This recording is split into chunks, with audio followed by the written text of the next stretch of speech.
ऐसा नहीं पातर छरहर अपना सैया जी से कहा तरी की उनकर सैया जी बड़ा नौटंकी बाज का बड़न जे आदमी दिन रात काम करे थकिए न जाई तो अपना सैया जी से कहा तरी की रवा जब देखी तब काम करके आइले खाना खाइले थलिया खसका के बिस्तर पकड़ के सो जी हमार दर्द रवा तब को नहीं की पूछे अपना सैया जी से कहा तरी ए जी सुनी ना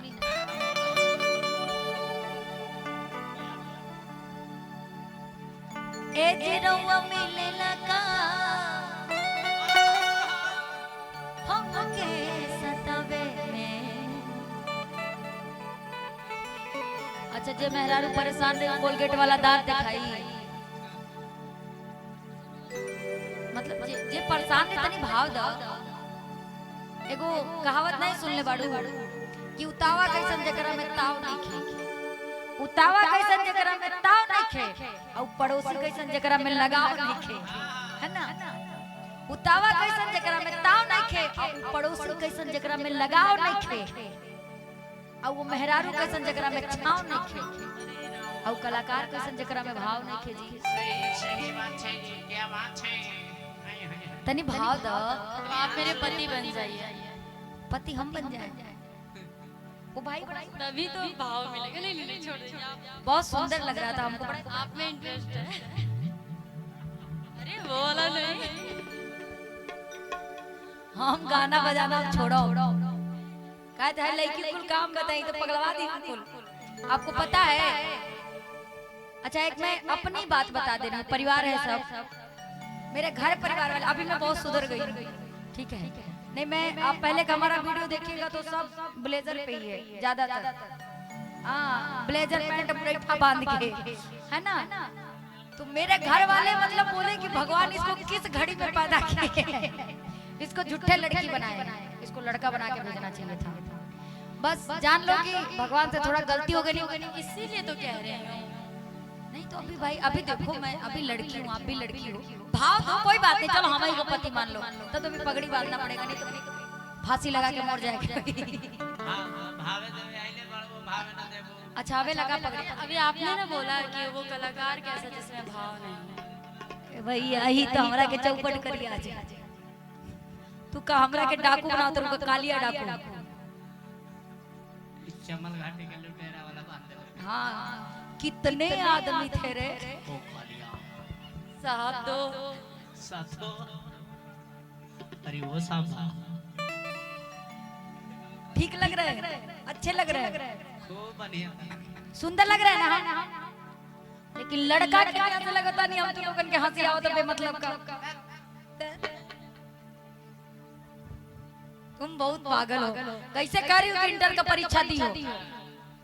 लग रहा है कि वो मेरा अलग है ये मेरा अलग है संयम तू लड़का बना दे रहा हमारी बिंदी भी निकाल दे लो बच्ची आवा ये दुकानदारी जो हुई है उसको रखिए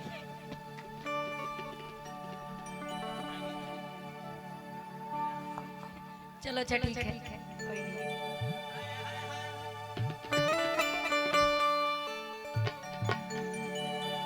अरे फीलिंग तो ले आने दो यार फीलिंग भी आनी चाहिए ना भाई वो भाई हमको बहुत स्मार्ट लग रहा है मूड बनने में टाइम लगता है नहीं ज्योति माही वो दूसरी चीज है तुरंत मूड बनता है लेकिन वो भाई बहुत स्मार्ट लग रहा था हम चाह रहे थे उसी को अच्छा ना डर लगा था अच्छा हां बना बढ़िया में हार वैसा बरपा इतना दिलदार लोग बना ही जा कि गदगद हो जाए कहा तरी अपना सैया जी से नयन और कन्या ऐसा तनी अचार पर माथा रख दे अचार पर कपार पर अचार पर माथ अचार हमरा सुनाई दिलत की अचार पे लुगा रखवे अचार पर रख के विचार कर कपार पे ना लुगा रखल जाला हां पूछो चलते ही हो कौन चीज का अचार आम का कि नींबू का ना माथा पर हुए अचार आज मतलब आज ओ अच्छा कहे में घींच देलिए जाते हैं अरे गाने तो भाई कहा तरी उनका सैया जी काम करता रहता थक जाता रहता हमारे घरवा वाला देखे तो जिए नहीं सैया जी को रोज काम करके आवत रहन आ खाना खा लेते हैं थरिया खसका के वो ये सूझ जाता आ जाके सही सूझ जाता।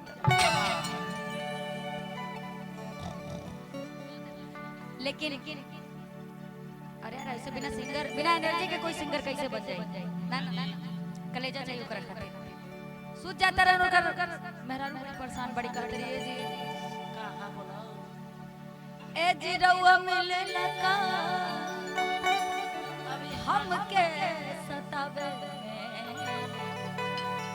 और रात बीत जाई सैया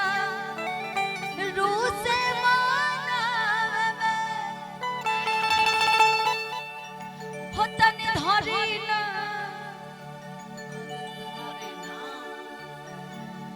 और कुछ करी ना हम का करी रे अरे दया अरे तनी धरी ना हो कुछ करी ना अरे करवट फेरी अब का देरी तान के चदारिया में हम के अटाली आग लग बजर परो आग लग बजर परो रहुरी जवानी तनिका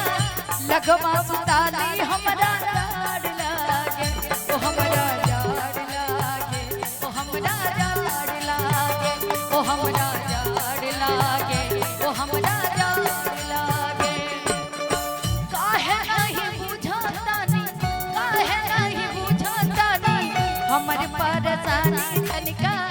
कोरवा सटाली हमरा लाड लागे ओ हमरा लाड लागे ओ हमरा लाड लागे ओ हमरा लाड लागे ओ हमरा लाड लागे दिल ले गया दिल ले गया परदेसी कोई रोकना था क्या होगा होगा होगा मेरा सोचना था क्या होगा होगा होगा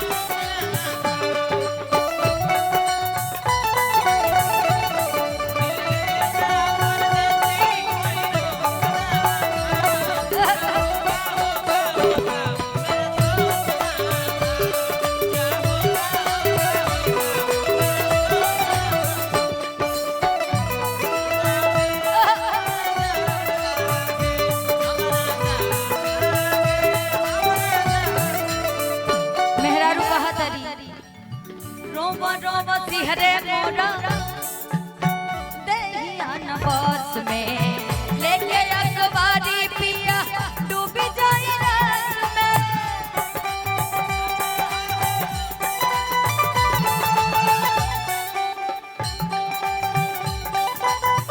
रोवा रोवा रोवा रोवा सिहरे मोरा देहिया न बस में लेके अखबारी पिया डूबी जाई रात में लेके अखबारी पिया डूबी जाई रात में और कहा तारी करवट फेरी अब का तेरी करवट फेरी अब का तेरी एने ओने छुई छाई गजमी चढ़ा दी आग लगो बजर परो रहुरी जवानी तनिका लगवा सटाली हमरा लाड लागे ओ हमरा लाड लागे ओ हमरा लाड लागे ओ हमरा लाड लागे ओ हमरा लाड लागे और यही में सैया जाड़ा में सैया जाड़ा में गवना करई थी रजाई लेखा काम होई थी सैया जाड़ा में गवना करई थी रजाई लेखा काम होई थी रजाई लेखा काम होई थी संगे अंगन में संग गहने में खटिया बिछैती रजाई लेखा काम होईती सैया जाड़ा में गवना करैती रजाई लेखा काम होईती।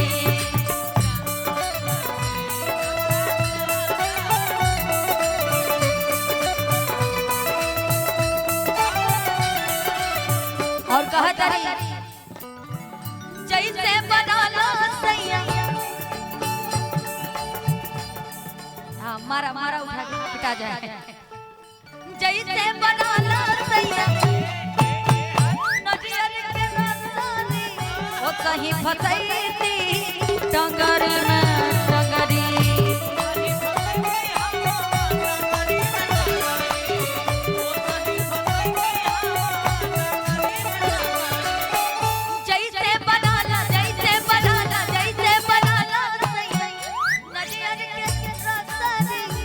सही फसैती डंगरी में डंगरी ओ सही फसैती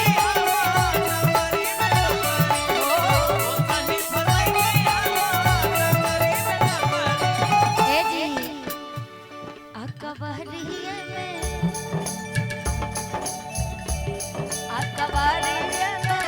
धई के सुतैती रजाई लेखा काम होईती सैया जाड़ा में गवना करैती रजाई लेखा काम होईती सैया जाड़ा में गवना करैती रजाई लेखा काम होईती।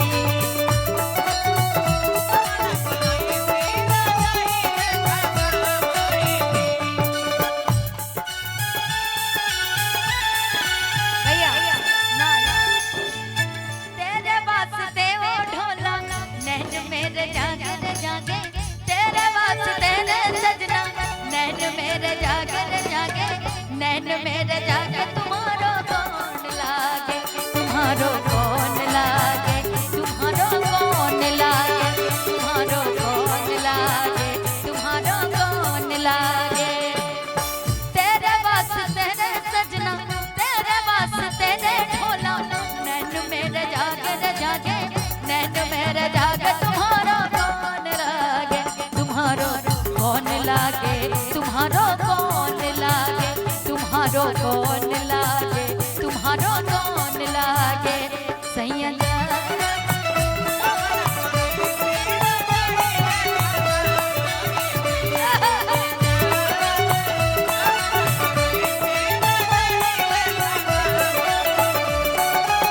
कहतारी पोरे पोरे धध कोता जवनिया के आगी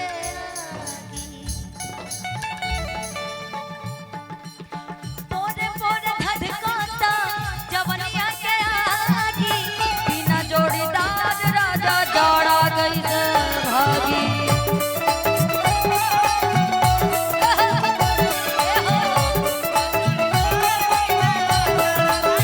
पोरे पोरे धधकता जवनिया की आगी पोरे पोरे धधकता पोरे पोरे पोरे पोरे पोरे पोरे धधकता